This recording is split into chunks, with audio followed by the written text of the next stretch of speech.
الہ آباد تشدد کے ملزم جاوید محمد کے گھر کو مسمار کرنے کے معاملے میں ہائی کورٹ میں آج سماعت ہے۔ جاوید محمد کی اہلیہ پروین فاطمہ نے عرضی داخل کی ہے۔ عرضی گزار نے پی ڈی اے پر غلط طریقے سے گھر منہدم کرنے کا الزام لگایا ہے۔ قصوروار آفیسرز کے خلاف کارروائی کا مطالبہ کیا ہے۔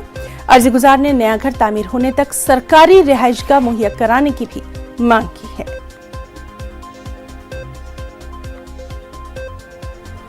تو ناظرین آپ کو بتا دیں بے حد اہم خبر، جس طرح سے لگاتار ملزم الہ آباد تشدد کے جاوید محمد کا گھر جب مسمار کیا گیا، اسی کے فوری بعد اپیل داخل کی گئی تھی، ہائی کورٹ میں بھی سماعت کی گئی تھی، وکیل کی جانب سے بھی کی گئی تھی، اور جاوید محمد کی جو اہلیہ ہیں پروین فاطمہ، ان کی طرف سے بھی ایک عرضی داخل کی گئی تھی، جس میں صاف طور پر انہوں نے کہا تھا کہ ان کا گھر جو ہے پی ڈی اے نے غلط طریقے سے منہدم کیا ہے۔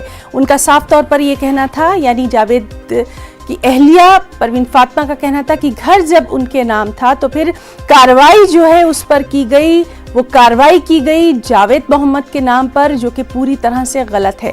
اب جب کہ ان کا گھر مسمار ہو چکا ہے تو انہوں نے جو قصوروار آفیسرز ہیں ان کے خلاف کارروائی کا مطالبہ کیا ہے اپنی اس عرضی میں، ساتھ ہی نیا گھر تعمیر ہونے تک سرکاری رہائش گاہ کا بھی انہوں نے مطالبہ کیا ہے۔ الہ آباد سے ہمارے ساتھی مشتاق کامل موجود ہیں۔ مشتاق، کیا کچھ ہے تفصیلات؟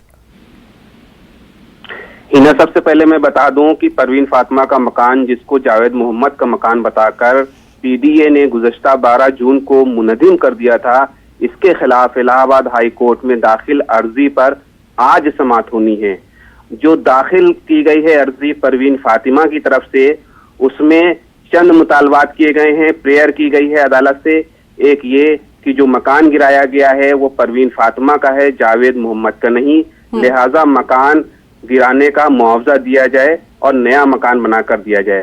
دوسرا کہ عارضی طور پر ان کو مکان بنا کر دیا جائے جب تک کہ ان کا کوئی نیا مکان نہیں بن جاتا ہے، اور مکان گرانے والے جو بھی اعلیٰ افسران ہیں، پی ڈی اے کے جو اعلیٰ افسران ہیں جنہوں نے مکان کو منہدم کیا تھا، ان کے خلاف قانونی کارروائی کی جائے۔ تو اس معاملے کی جو سماعت ہے آج سنیتا اگروال اور جسٹس وکرم چوہان کی ڈویژنل بینچ میں اس کی سماعت ہے، جو لنچ سے پہلے ہونا ممکن بتائی جا رہی ہے، جس کی امید ہے کہ لنچ سے پہلے اس کی سماعت ہو جائے گی۔ جی بالکل مشتاق، تو اس اہم خبر پر نظر بنی ہوئی ہے۔ بہت بہت شکریہ آپ کا تمام تر تفصیلات کے لیے۔